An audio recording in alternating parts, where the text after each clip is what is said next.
Hi hello నమస్తే welcome back to our channel SSC creative Adda. అందరికీ మన ఛానల్ తరపున బిలేటెడ్ హ్యాపీ దివాళీ అండి.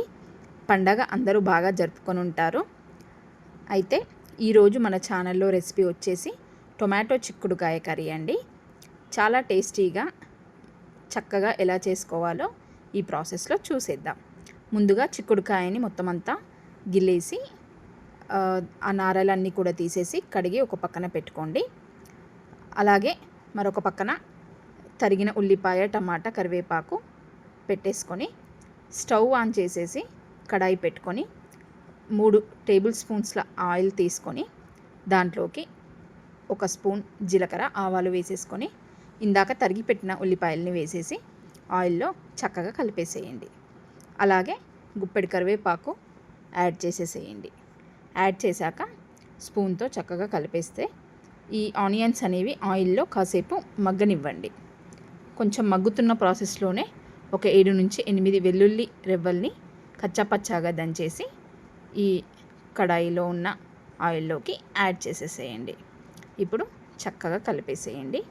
Almost half of the onions మగ్గాక మనము తరిగి పెట్టుకున్న టమాటా ముక్కలు ఉన్నాయి కదా, అవి యాడ్ చేసేయండి. యాడ్ చేశాక స్పూన్తో చక్కగా కలిపేసేయండి.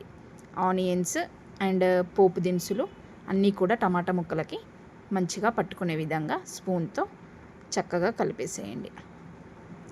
అయితే టొమాటో చిక్కుడుకాయ కర్రీ అనండి రైస్లోకి కానీ చపాతీలోకి కానీ చాలా బాగుంటుందండి.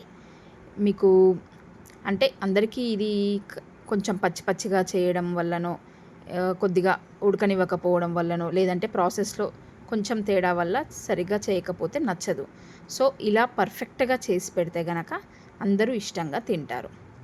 చూడండి, ఇందాక టమాటా ముక్కల్లోకి చిటికెడు పసుపు యాడ్ చేసి కలిపాక ఒక 2 నిమిషాలు మూత పెట్టి తీసేసి ఆల్మోస్ట్ మగ్గాయి చూడండి టమాటా ముక్కలంతా కూడా. దీంట్లోకి 1 టేబుల్ స్పూన్ సాల్ట్ యాడ్ చేసేసి మళ్ళీ చక్కగా కలిపేసేయండి. ఆల్మోస్ట్ టమాటా, ఆనియన్స్ అన్నీ కూడా మగ్గాయి. ఇప్పుడు మీరు తరిగి పెట్టుకున్న చిక్కుడుకాయ ఉంది కదండి సైడ్కి, అది మొత్తం యాడ్ చేసేసేయండి దీంట్లోకి. చిక్కుడుకాయ చక్కగా విత్తనాలున్న చిక్కుడుకాయని మీరు తీసుకుంటే కనుక టేస్ట్ కూడా చాలా సూపర్గా ఉంటుంది కర్రీ చేసినప్పుడు.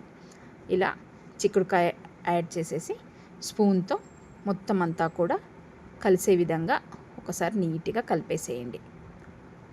వీడియోలో చూపిస్తున్న విధంగా అంతా చక్కగా కలిపాక ఒక 3 నుంచి 4 నిమిషాలు మగ్గనివ్వండి. మంటని మీడియం ఫ్లేమ్లో పెట్టుకోండి.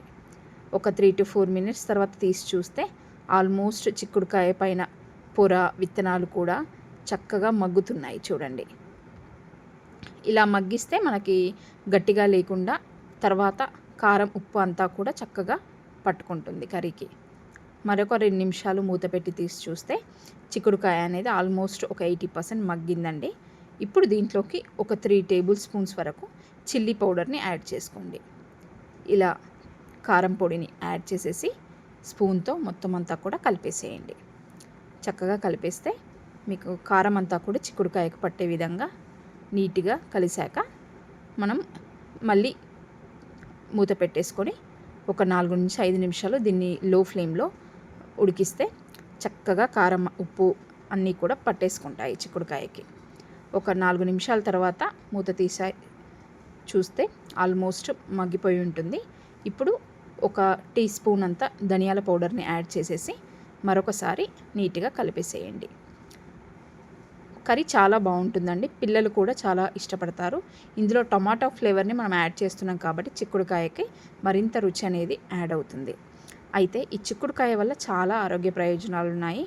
గుండెకు కానీ, నెక్స్ట్ మధుమేహం ఉన్నవారికి, జీర్ణక్రియ సంబంధిత ఇబ్బందులు ఉన్న వాళ్ళకి ఈ చిక్కుడుకాయ తినడం వల్ల మంచి హెల్త్ బెనిఫిట్స్ అనేవి ఉంటాయండి. చూడండి, ఆల్మోస్ట్ కర్రీ రెడీ అయిపోయింది. ఇక తరిగిన కొత్తిమీర యాడ్ చేసేస్తే మనకి చిక్కుడుకాయ టమాటా కర్రీ రెడీ అయిపోయినట్టే.